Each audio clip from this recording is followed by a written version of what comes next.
Evangelho do dia, Livro do Céu, Maria Valtorta e Reflexões Práticas. Evangelho de Jesus Cristo segundo São Lucas, capítulo 14, versículos de 15 a 24. Naquele tempo, durante uma refeição em casa de um chefe dos fariseus, um dos convidados, ao ouvir Jesus falar, disse-lhe: Bem-aventurado aquele que participa na refeição no reino de Deus. Jesus disse-lhe: Um homem estava a dar um grande jantar e tinha convidado muita gente. Quando chegou a hora do jantar, mandou o seu criado dizer aos convidados: Venham, está tudo pronto. Mas todos, unanimemente, começaram a desculpar-se. O primeiro disse-lhe: Comprei um campo e tenho de ir vê-lo. Por favor, dá-me licença. Outro diz: Comprei 5 juntas de boi e vou experimentá-las. Por favor, dá-me licença. Um terceiro disse: Acabei de me casar e por isso não posso ir. Quando regressou, o servo contou estas palavras ao seu senhor. Então, tomado de cólera, o dono da casa disse a seu servo: Vai depressa às praças e ruas da cidade. Os pobres, os aleijados, os cegos e os coxos, trá-los cá. O servo voltou e disse: Mestre, o que mandaste foi feito, e ainda há lugar. Então o patrão disse ao servo: Sai pelas estradas e caminhos, e traz pessoas à força, para que a minha casa se encha. Pois eu te digo que nenhum daqueles homens que foram convidados provará da minha ceia. Palavra da salvação. Glória a vós, Senhor. O Livro do Céu, volume 35, 6 de setembro de 1937. Todas as criaturas existem no nosso poder, imensidão. Estamos em cada uma delas, mas sem a nossa vontade divina nelas. As criaturas nunca nos ouvem falar. Nada compreendem do nosso ser supremo e vivem na nossa imensidão. É porque nada pode estar fora de nós. Os homens não se sentem nossos filhos, mas são como estranhos para nós. Que dor, que dor. Ter tanto a dizer e ficar calado. Poder fazer tantas coisas maravilhosas e não poder realizá-las porque a nossa vontade não reina neles. E, no entanto, o nosso amor é tal que não para. Nunca tiramos os olhos deles para ver quem quer viver na nossa vontade. Inclinamos os ouvidos para saber quem chama. Somos todos amorosos para colocar o nosso grande amor no pequeno amor da criatura. Assim que vemos que ela está pronta, formamos as nossas palavras e contamos-lhes a história da nossa vontade, a longa história do nosso amor eterno, o quanto a amamos, como desejamos o amor.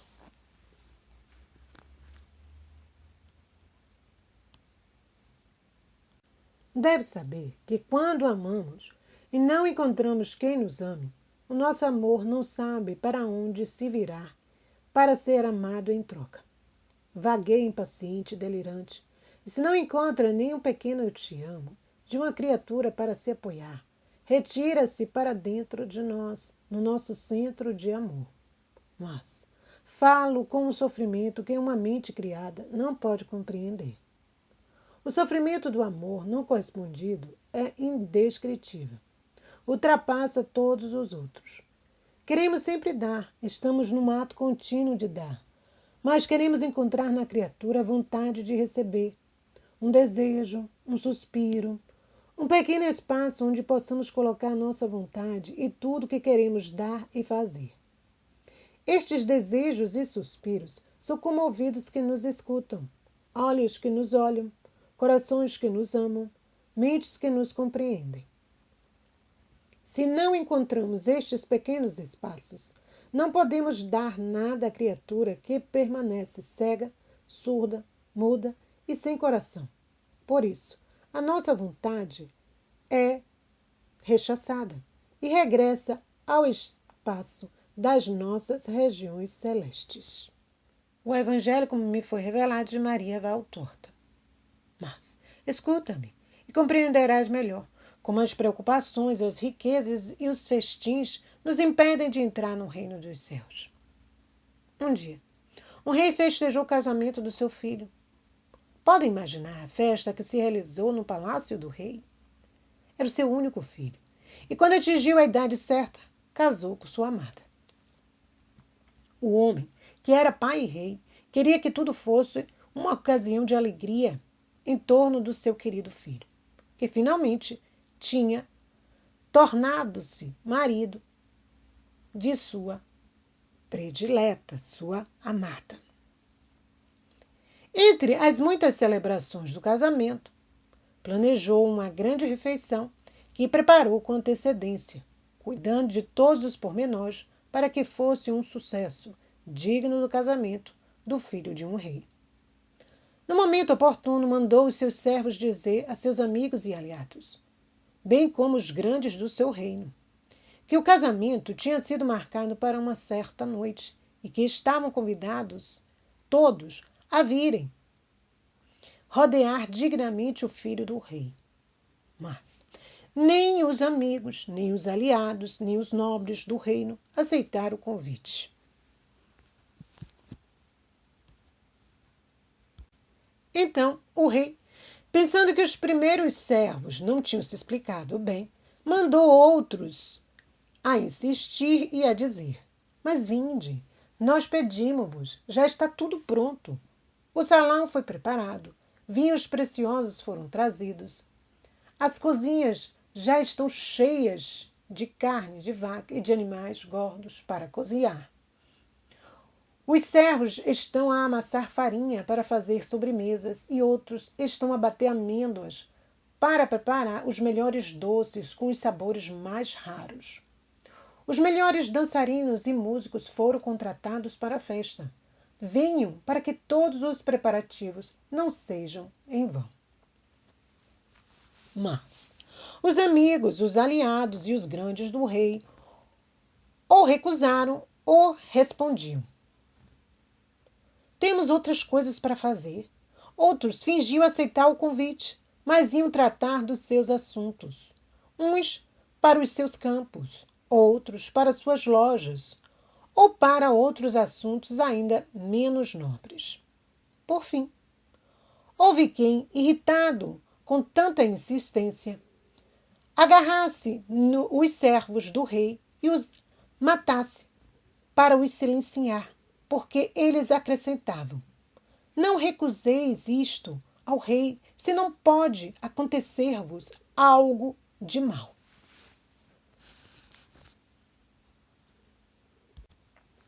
Os servos voltaram ao soberano e contaram-lhe tudo o que tinha acontecido.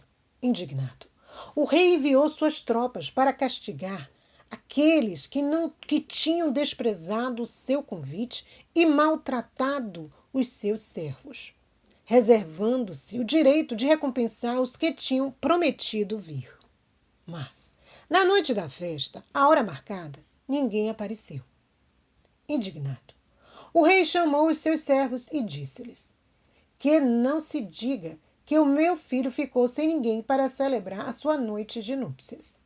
O banquete está pronto, mas os convidados não são dignos. E, no entanto, o banquete de casamento do meu filho tem de se realizar. E depois, as praças e vielas, ficai nos cruzamentos, e detende os transeuntes, reúne os que param e traze-os para aqui, que o salão esteja cheio de gente festiva. Então, os servos puseram-se a caminho, saíram para as ruas, espalharam-se pelas praças, foram para as encruzilhadas, reuniram todos os que encontraram, bons ou maus, ricos ou pobres. Levaram-nos para a casa do rei e deram-lhes tudo o que precisavam para entrar dignamente na sala do banquete. Depois levaram-nos para lá e, tal como o rei queria, a sala estava cheia de gente alegre. Mas o rei entrou na sala para ver se os festejos podiam começar e viu um homem que, apesar das necessidades fornecidas pelos criados, não estava vestido para o casamento. Perguntou-lhe: como é que chegaste aqui sem roupa de casamento? Ele não sabia o que dizer, porque não tinha desculpas. Então o rei chamou os seus servos e ordenou-lhes: agarrem-no, amarrem-lhe as mãos e os pés e atirem-no para fora da minha casa, para a noite e para a lama gelada, para a escuridão. Aí chorará e rangerá os dentes, como merece pela sua ingratidão e pela ofensa que me causou a mim e ao meu filho, mais do que a mim próprio, ao entrar na sala do banquete com uma roupa pobre e impura, onde só podem entrar os dignos dela e do meu filho. Como se pode ver, as preocupações mundanas, a avareza, a sensualidade, a crueldade atraem a ira do rei e fazem com que aqueles que são apanhados em todos estes embaraços nunca mais entrem na casa do rei. Vê também como, mesmo entre os que são convidados, por bondade para com o filho, há alguns que são castigados. Quantos são hoje nesta terra a qual Deus enviou a sua palavra? Deus convidou de fato os seus aliados, os seus amigos, os grandes do seu povo, através dos seus servos, e convidá-los-á cada vez mais, com mais urgência, à medida que se aproxima a hora das minhas núpcias.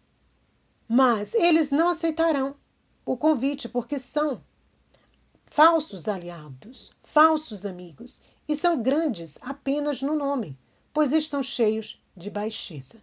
Volume 3, capítulo 206.11.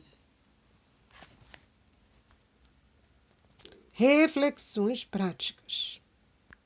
Estou preparada para a festa do banquete do rei?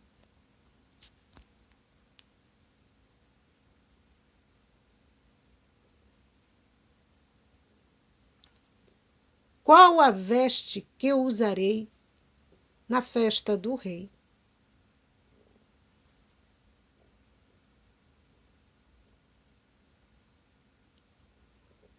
Aceitei o convite que os servos me fizeram em nome do rei ou inventei desculpas?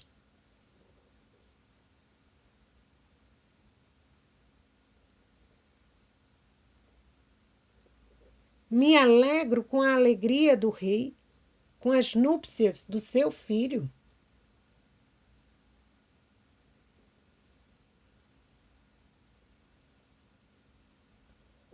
Coloco os meus afazeres acima dos afazeres do rei. Ó meu Jesus, que eu saiba ouvir a tua voz quando ela me falar.